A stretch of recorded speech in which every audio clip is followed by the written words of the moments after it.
दोस्तों क्या आप जानते हो कि अगर कुछ समय पहले आप 1,000 रुपए का इन्वेस्टमेंट करते तो इन्हीं 1,000 रुपए की कीमत आज 3 बिलियन डॉलर से भी ज्यादा हो चुकी होती। बिल्कुल सही बोला मैंने। आप वॉरेन बफेट की कंपनी बर्कशायर हैथवे के बारे में जानते होंगे। दोस्तों जब भी इन्वेस्टिंग की बात आती है तो सबसे पहले वॉरेन बफेट का नाम जरूर आता है। दुनिया के बेस्ट और सक्सेसफुल इन्वेस्टर वॉरेन बफेट 32 साल की उम्र में $0 से $1 बिलियन बनाने में सफल हुए और इन्हें $1 मिलियन से इन्होंने इतने ज्यादा पैसे बना लिए कि इनका आज नाम दुनिया में सबसे अमीर इंसानों में से एक में गिना जाता है और ये सब इन्होंने इन्वेस्टिंग से ही किया।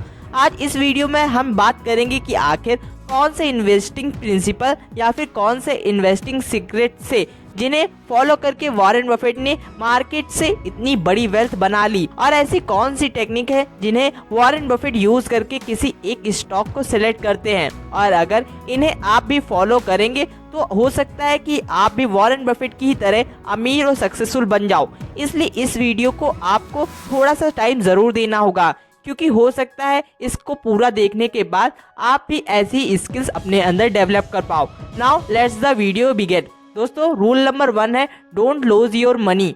दोस्तों सन 2008 के फाइनेंशियल क्राइसिस के में वॉरेन बफेट को लगभग $23 बिलियन का लॉस उठाना पड़ा था और इतना बड़ा लॉस होने पर भी आपको ये सिखाता है कि आपको ऐसा नहीं है कि कभी भी लॉस नहीं हो सकता है। Means never lose your money का मतलब एक माइंडसेट से है कि आपको कभी भी एक गेमलिंग यानी जुआ समझकर स्टॉक मार्केट में इन्वेस्टमेंट नहीं करना चाहिए। आप इन्वेस्टिंग का मतलब ये बिल्कुल भी ना निकालें कि लॉस भी हो जाता है तो कोई बात नहीं है। कहीं पर भी इन्वेस्टमेंट से पहले आपको उस कंपनी और स्टॉक की पूरी इन्फॉर्मेशन होनी चाहिए। इन्वेस्टिंग से पहले पूरा आपका होमवर्क जरूर कंप्लीट होना चाहिए। यानी एक अच्छा इन्वेस्टर वो है जो कंपनी और उसके बिजनेस मॉडल को समझकर और उसका एनालिसिस करने के बाद फिर उसमें इन्वेस्टमेंट करता है। अगर आप भी क्राउड जिस तरफ इन्वेस्टमेंट करने जा रहा है उसी तरफ आप भी इन्वेस्ट करने लगेंगे तो आपकी भी वैसी हालत होगी जैसे कि 90% लोगों का स्टॉक मार्केट में होता है।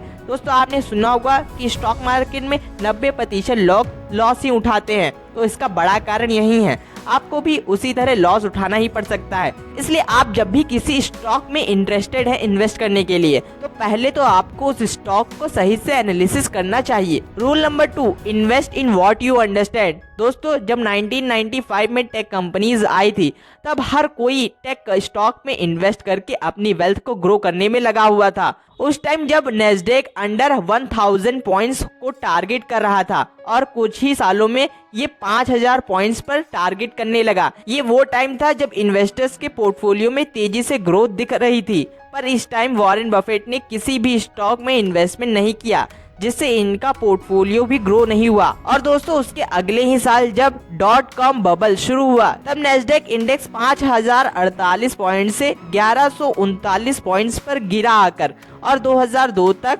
ब्लू चिप्स स्टॉक्स इंटेल और ओरेगल में लगभग 80% का लॉस उठाना पड़ गया। अब दोस्तों इतने बड़े क्राइसिस और लॉस होने के बाद सबने वॉरेन बफेट की तारीफ की कि आखिर कैसे वॉरेन बफेट ने इतने बड़े खतरे को पहले ही भांप लिया।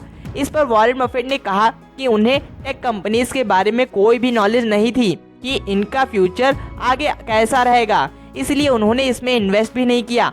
इसलिए आप जिस बिजनेस को अच्छे से समझते हो आपको भी उसी इंडस्ट्री में इन्वेस्ट करना चाहिए। तो दोस्तों लेसन नंबर 3 है buy a business not stock. दोस्तों ध्यान रखें जॉब के सहारे अमीर बनना बहुत ही ज्यादा कठिन है और अगर ऐसा पॉसिबल भी होगा तो ये एक लॉन्ग टर्म प्लानिंग होगी। जी हाँ दोस्तों, इसलिए ये बहुत ज़्यादा ज़रूरी है कि आप जल्दी अमीर बनना चाहते हो तो खुद का बिजनेस शुरू करो और अपनी वेल्थ को बनाना शुरू करो। यहाँ पर बिजनेस का मतलब इन्वेस्टमेंट है, यानी जब भी आप किसी स्टॉक को बाय करते हो तो आप उस कंपनी के उतने हिस्से के मालिक बन जाते हो। और दोस्तों इसका भी सीधा सीधा मतलब है कि आप भी एक बिजनेसमैन ही हो जाएंगे। इस तरह से आप भी अपने बिजनेस को जितना ज्यादा होगा उतना ज्यादा एनालिसिस कर पाएंगे। वॉरेन बफेट हमेशा ऐसी कंपनीज में इन्वेस्ट करते हैं जिन्हें कॉम्पिटिटिव एडवांटेज हो। ऐसी कंपनीज मार्केट की लीडर्स होती हैं like Amazon, Coca Cola, Apple, Reliance. ये ऐसी कंपनीज हैं जो मार्केट में इनको अच्छा खासा एडवांटेज मिला हुआ है, तो आप भी ऐसी अच्छी कंपनी में इन्वेस्ट कर सकते हो ना। दोस्तों रूल नंबर 4 है इन्वेस्ट फॉर लॉन्ग टर्म। दोस्तों अगर आपको पोटेंशियल ग्रोथ चाहिए तो ध्यान रखिए आपको लॉन्ग टर्म तक के लिए इन्वेस्टमेंट करना रहेगा। दोस्तों ये आपका गोल होना चाहिए। इसलिए आपके पास कम से कम 2 इनकम सोर्स जरूर होने चाहिए। First active income source and second passive income source. Active income source आपकी जॉब से आती है एंड पैसिव इनकम सोर्स आपके एसेट्स से आती है। तो दोस्तों मेक श्योर कि आप एसेट्स बनाने पर भी उतना ही ज़्यादा ध्यान दें जितना कि आप इन्वेस्टमेंट पर ध्यान देना चाहते हैं ना। दोस्तों रूल नंबर 5 है, किसी भी कंपनी में इन्वेस्ट करने से पहले कंपनी की रियल वैल्यू ज़रूर निकालें। ध्यान रखें कि आप जिस भी कंपनी में इन्वेस्टमेंट करने के लिए इंटरेस्टेड हैं, अगर वो कंपनी ओवर वैल्यूड है तो आपको उसके स्टॉक्स में इन्वेस्ट नहीं करना चाहिए।